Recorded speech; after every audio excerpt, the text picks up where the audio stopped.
মিরপুর শেরেবাংলায় বর্ণাঢ্য আয়োজন উন্মোচিত হলো জাতীয় ক্রিকেট লিগ টি-20 টুর্নামেন্টের ট্রফি। 7 বিভাগীয় দল এবং ঢাকা মেট্রোকে নিয়ে আগামী 11 ডিসেম্বর থেকে শুরু হবে স্থানীয় ক্রিকেটারদের নিয়ে টি-20 টুর্নামেন্ট।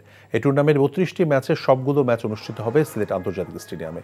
এর আগে একাধিকবার স্থানীয় ক্রিকেটারদের নিয়ে টি-20 টুর্নামেন্টে আয়োজিত হলেও বিসিবির পক্ষ থেকে প্রতিশ্রুতি দেওয়া হয়েছে এবারের আসর থেকে প্রতি বছরই আয়োজিত হবে টুর্নামেন্ট। জয়ী দল পাবে 20 লাখ টাকার প্রাইজ মানি।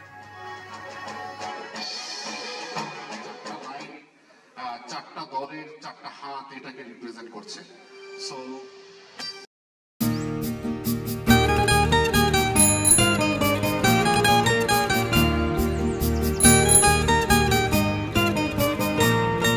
শুনেন, পুরুষ মানুষ তো এভাবে ভয় পেলে চলে না, মুখে সাহস রাখতে হয়।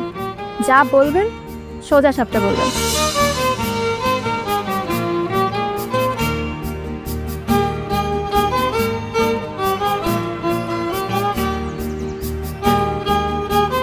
এই শীতে যে শীতের কাপড় ছাড়া আসছো, এটা কি ঠিক আছে? তোমাকে দেখার পর থেকে আমার জীবন থেকে শীত, গ্রীষ্ম, বর্ষা সব চলে গেছে, শুধুমাত্র তুমি আছো।